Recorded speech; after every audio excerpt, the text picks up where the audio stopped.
From Oshawa. Thank you very much, Speaker, and I am pleased to be able to stand here on behalf of my community of Oshawa and on behalf of the NDP to debate this piece of legislation, Bill 102, which is entitled the Strengthening Safety and Modernizing Justice Act. Disappointingly, I haven't had the time that I would like to delve into this and connect with community because, as happens with this government, this was tabled only yesterday, and here we find ourselves how many hours later debating. So, Speaker, I will do my best to draw from the conversations and the information that I have gathered through the years, and I'm going to be going back to some oldies but goodies when it comes to reports and sharing what I can. But I will say to the folks at home, and I will say to the community groups and people interested in this bill and in community safety generally, that they can always go onto the Ontario Legislature website, that they can look at this particular bill and sign up to be notified when if it goes to committee so that they can be notified and bring voice. Now, this is a really quick process. We're debating it this afternoon, all through the night probably, and then likely to pass tomorrow. So quick and dirty and really fast, and it's disappointing because I think when it comes to the safety and justice that people are desperate for across communities, I think that it warrants a longer runway. That it warrants a longer and more involved conversation. Certainly, accountability and transparency, and a couple minutes to read the bill isn't too much to ask. But here we are. So, Speaker, I have had the opportunity in the 8.5 years that I have been. Almost 9 years that I have been doing this job to serve as the opposition or NDP critic on various files. And at one point, I had the opportunity to serve as the critic for community safety and correctional services. And I was in over my head from day one and loved it. I loved the work that I did in that portfolio. I took it upon myself to be a thorn in the side, frankly, of maybe the Corrections Ministry, but I would just show up at the various jails and probation and parole offices, 17 of the jails in the province of Ontario, that I knocked on the door and said, "Hi, I'm here," and they said, "Come back another day," and I said, "No, I don't have to," and I didn't, and I got the tour that ministers historically have not gotten, because when they know that ministers are coming, they would like to roll out the red carpet and paint the walls and, transfer some inmates and maybe change things. And I will say that I have appreciated that the Solicitor General has actually raised that issue and discussed that in this House about kind of showing up and putting eyes on these spaces, maybe without the parade. And I think that's the way to see it. The way to see it is to actually listen to the front lines, learn from them, see it for ourselves. And I would encourage all members, you have the right to just show up at the jail, preferably the front door. And I would say to call the, well, yeah, that's a different headline, but to call the local union ahead of time. Call that local union, talk to the health and safety folks, know what you're going to see, and go and learn. So I'm drawing from various personal experiences. I also was very fortunate growing up. I had two of my uncles are now retired police officers and have worked in northern and remote areas in various provinces. One of them was very involved in the torch run and connecting police with community, and I am glad to have learned a bit from them by osmosis, but also I grew up in a community that was maybe not typical for many folks in Ontario. I grew up in different places with my dad's job. I'm not from Oshawa, but I got there as soon as I could. But small town Ontario, where it was local police that did bike safety things on the weekend, and that was something that I remember doing. And it was, those are good examples of community policing. And I was a little girl who grew up and thought if I got in trouble, I would go to the police. There are a lot of people in this province that do not feel that way. And we as a province and we as lawmakers in this room have a lot of work to do as we've talked about, how people see the police, how the police interact, the tools that they have or that they don't have. And I will say that the tools and resources that police have been asking for a long time, since I was first elected until now, we hear from police about the need for specific training as they are recognizing the need themselves. Like, I remember talking to, it was actually an interim chief in Durham, and we were talking about homelessness. We were talking about the challenges faced by folks in our community. And I remember that, and this is not a direct quote, but the spirit of what he said was, as a lot of people are concerned and complaining about the homeless population that are visible, and that the interim chief had said, we can move them. Like, we can reload, we can have them push their shopping cart down the road, but we cannot house them. We cannot give them what they need. And what they were doing, and now this is me, what the folks are doing in downtown Oshawa that are washing their clothes in the fountain, they're trying to get by. They don't have a place to live. Right? For the people who are constantly interacting with either law enforcement or community agencies who are struggling, maybe with addictions, often with mental health, often with a connection or a combination of both, they don't have a hope in heck if we don't care about them. If these are underserved folks, and we need to be investing, we as a province, you as a government, need to be investing in the services that people are clamoring for. Transitional housing, affordable housing, just the very basic. We're talking about food bank use increasing. These are people who have needs, but there's a lot of desperation that goes with that. And what I was starting to say about having served as the critic for Community Safety and Correctional Services, as it was named at the time, it was both my responsibility and my privilege to get to know the local police officers, the local police association, the provincial police associations, and to have an understanding. And not everybody gets to hear the ugly side of day in and day out. And I want to stand here and make it very clear that I respect and appreciate the work done by uniformed officers, by civilian officers, by those folks who work in policing. Whether it's in the nitty-gritty, I'm going to say nerdy side of the science and forensics, who are doing really neat stuff that maybe we see on TV, or the folks who are going into those hotels and are a kind face in Durham Region. We have a coalition, which I'll talk about later, with supporting those who are victims of human trafficking, and the police go in as part of a coalition, and they are working directly with people being trafficked. For those who are getting in the car or walking the beat, we've got a lot of struggle in Oshawa, as many of our communities do, and I want to thank them for their service. I want to thank them for the work that they do. Some of what I have heard not too long ago, when I have met, as we all do, with our local police associations and with officers, there's a lot of staffing problems. I don't think anyone in this room doesn't understand that. There's retention problems. There are a lot of officers that are struggling with PTSD. There are a lot of folks who are not getting what they need to be able to return to work, perhaps in a different role, right? That we're needing a more robust plan with earlier interventions.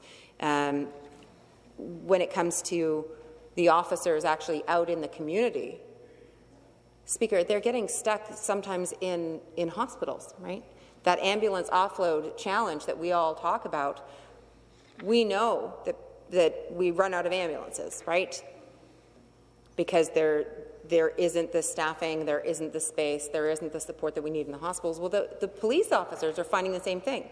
When they are going to a hospital with someone, in their care or with them, right, that they have to stay with until that person has been, received or admitted at the hospital. Until they can leave, they have to sit there, and it can be hours. And that is taking officers off the road, and it's also a struggle for that individual, often dealing with mental health, to be sitting in that hallway in public, basically, right?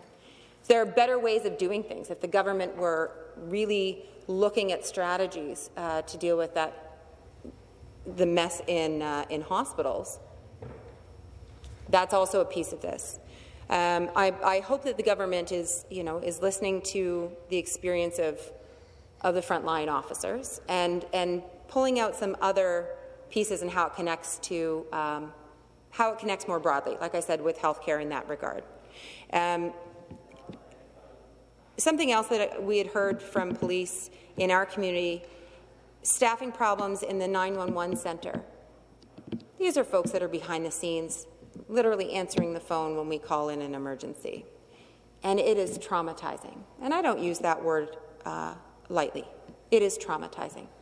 I have heard that they drive to work and sit in the parking lot and cry because the weight of going into the work is too much.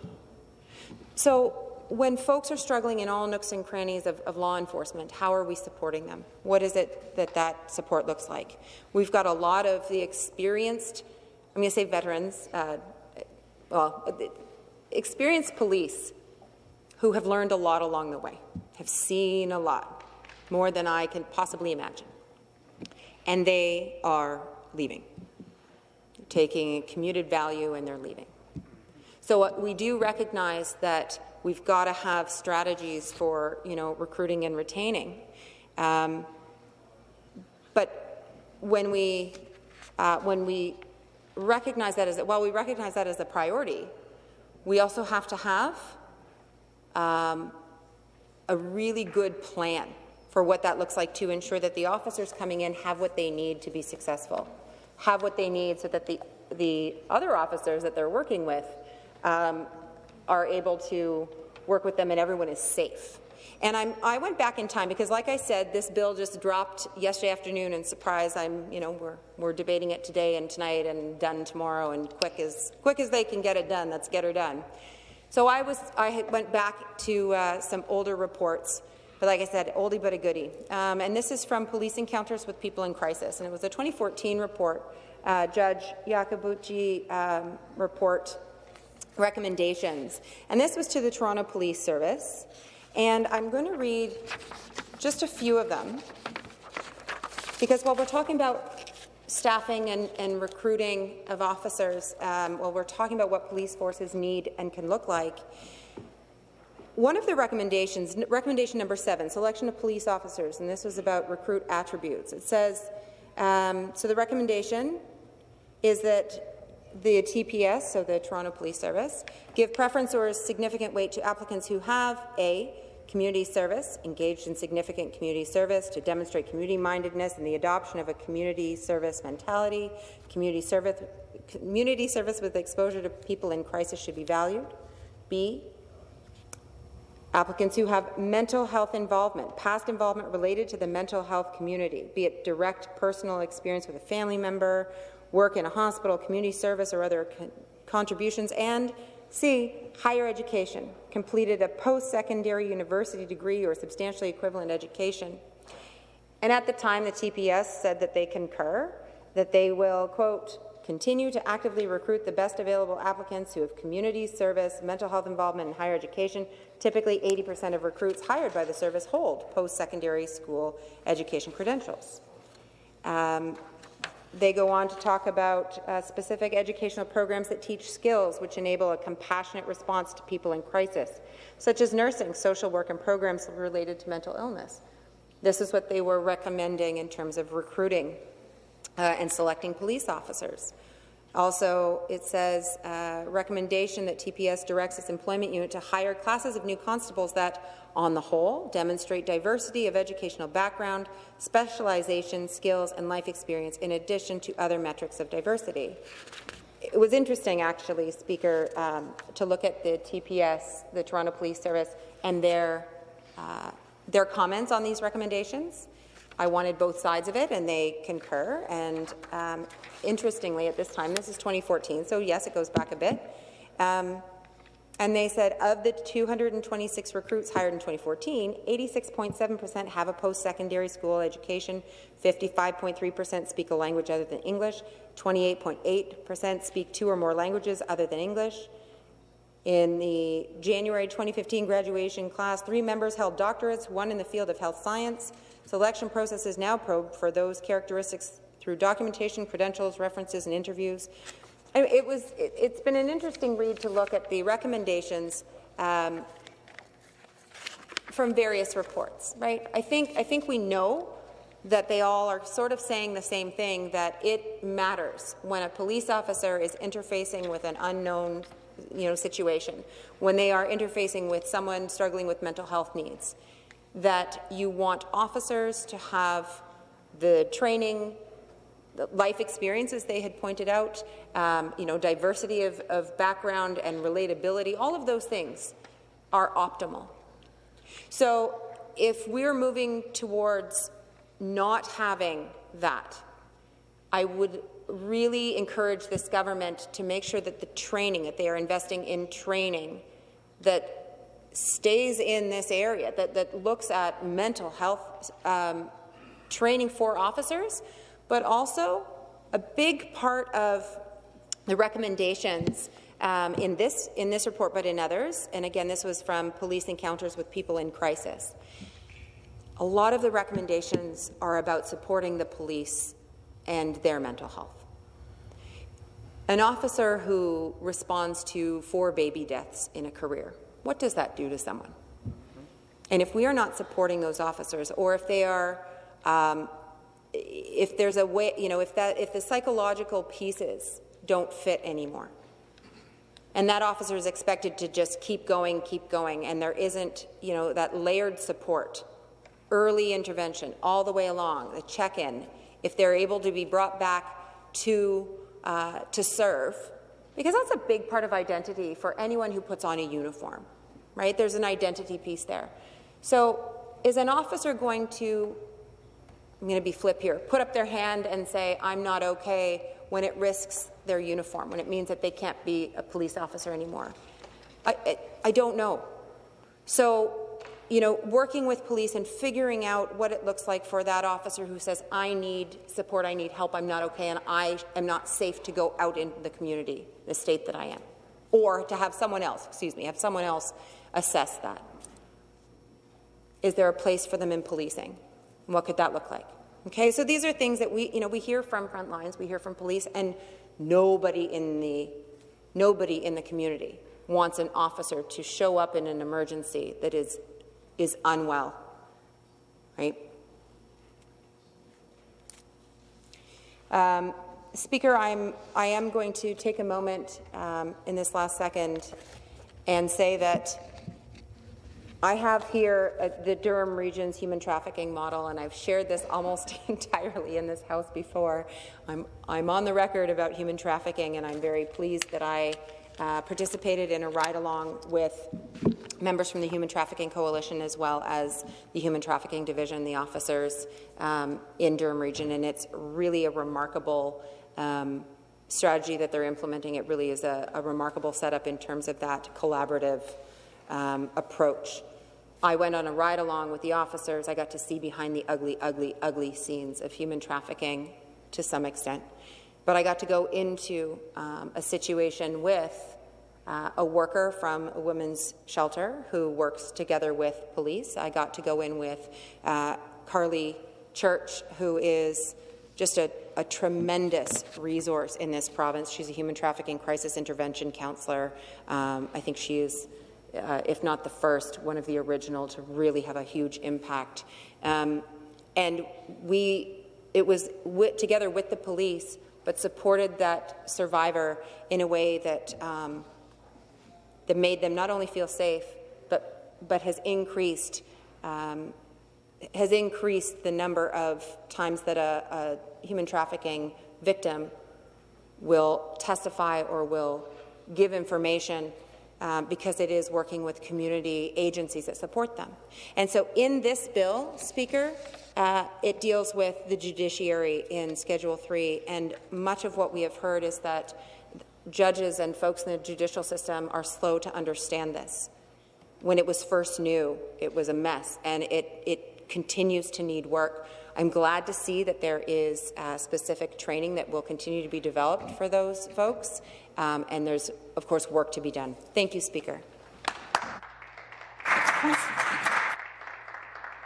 Questions? The member from Sarnia-Lambton. Thank you, Madam Speaker, and it's a pleasure to be here this afternoon again. Listened intently to the member from Oshawa. We got a couple of things in common. She might not think so, but I also served as the critic in opposition to the Solicitor General, I think it was called Public Safety, that had an opportunity to tour a number of institutions and, of course, meet with the police officers. And just about the experience level, I listened to CFRB early this morning. Former Commissioner Chris Lewis was on there. He explained his thoughts on lowering the educational requirements. He thinks it won't be an issue. And I noticed we have some quotes here. I'm going to try and read it here with my Bible. Was Chief Nishan Zirpa, President of the Ontario Association of the Police. We need support for police officers in Toronto and across this province, whether it's years of anti-police rhetoric, impact of COVID-19, recent increase in violence against police officers. We're not getting the numbers we need. We think that this is one way to get more recruits from the community, and we support these changes in our recruiting office. So I'd like the member to comment on that. Response, the member from Oshawa. There are a lot of ways to reduce barriers when it comes to education.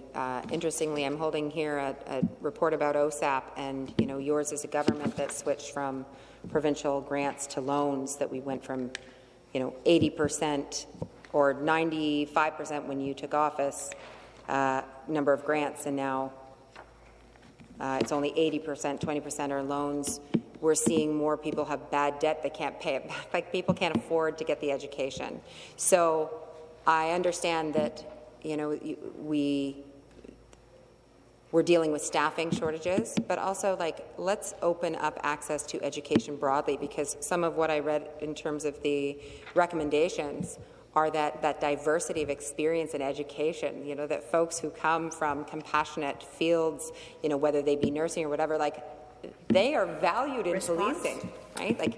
It's a direction that you should be focusing on, but when no one can afford to get into, post-secondary education, we're going to find ourselves a mess across the board. Further questions? The member from Niagara Centre. Thank you, Speaker. I appreciate my colleague's comments from Oshawa, especially her comments about her experiences riding along in a police cruiser and her passion for the issue of human trafficking. I wonder if she wants to expand a little bit on what we'd like to see in legislation to address human trafficking. The member from Oshawa. Yeah, that's such a big question, and I will do my best in under a minute. Survivors' debt is a piece. That's a recommendation to forgive that. Survivors should be given option to give testimonies, not necessarily in a court. Right? There are other opportunities here, other places, victim service offices across the province. Mandatory prevention curriculum in middle school and high schools. We're seeing that those early interventions in education, that's critical. And police and children's aid units with specializations in human trafficking, with mandatory training in understanding bias, anti-oppressive practice, anti-racism, and trauma-informed care. That's just the basics, right? We have to think about human trafficking in the context of human rights. We also have to consider that people who are targeted are predominantly racialized and Indigenous. And I think in the context of this bill, looking at the judiciary, there's a lot of education that has to happen, right? Is this confinement? Is this kidnapping? Is this prostitution? Is this... Judges have no idea in many cases if they haven't encountered it before. Education is key. Thank you. Further questions? The member from Richmond Hill. Thank you, Madam Speaker. Thank you to our member from Oshawa. Thank you very much for your compassion and your concern about the different officers, how they're suffering from the PTSD. And I share that emotions at one point. But I think this is why we're having this special act to strengthen the safety and modernizing the justice. Part of that is, yes, we will continue to care and show our support for our officers, and at the same time, we're also hiring new and more officers right now. But I would like to ask, even more so is, this bill includes that we have the immediate action to strengthen our bail system. Is it important for us to include in this act in order to keep the violent offenders out from the streets? Response, the member from Oshawa. I didn't see the bail system stuff in this act, so we've had how many hours with it? If the member can tell me where it is in here, I'd be interested. I know that we had some conversation about bail reform. I think it's an important conversation to have, but I didn't see it in this bill. But I will say that while we're talking, you had started your question about PTSD and officers. There's a lot of stress and challenges with return to work, right? That this government has invested in OPP mental health services. But I want to challenge the government because smaller municipalities who can't afford to provide certain supports, like where's the help for them, right? There has to be a strategy if we're going to support mental health needs, then we have to support mental health needs for everyone. Thank you. Response. Thank you. Further question? The member from Sudbury. Thank you very much, Speaker. And thank you as well to the member of Oshawa. During her debate, Speaker, she talked, during debate and during responses, she talked about how little time we've had to look at this bill. And it has been a trend for the government where they table bills in the afternoon, and then we begin debating the very next day on them. And tonight we'll be sitting late, possibly to midnight, talking about this bill. And it's ironic because yesterday I was sitting here and we were debating Bill G69 and talking about consultation. And time again, the Conservative Party kept telling me how great consultation was and how effective consultation was. But we can't even do it in this House, let alone outside of the House. And just so the member could expand on how more effective we could be as all parties if we were able to reach out to speak to our constituents and our stakeholders about bills like this instead of having them sort of carpet bombed on us with no warning. Response, member from Oshawa. You know what? Everything in this space I feel like is by design, right? That when the government members have talked about the positive feedback that they've had in response to this bill, means they've had the time to share it, shop it around, talk about it, and we found out what the bill was yesterday and that it's going to be debated next day, all through the night, and then basically passed the next day. And I think that is so that we can't pick up the phone and call the community agencies or, you know, the officers that I've talked to from our local police association, right? We've had lots of discussions through the years, good, bad, and ugly, right? Like we've had, but there is a chance for me to call them, and I didn't have that chance because I was up until stupid o'clock reading the bill last night, trying to gather thoughts, and I don't call people at 1 in the morning. But it's waiting to have that feedback where we should have time for thoughtful input on this bill, and if their goal was to make it the best piece of legislation it could be, they should be open to consultation. Question, the member from Newmarket Aurora. Thank you, Speaker, and thank you to the member from Oshawa for her speech.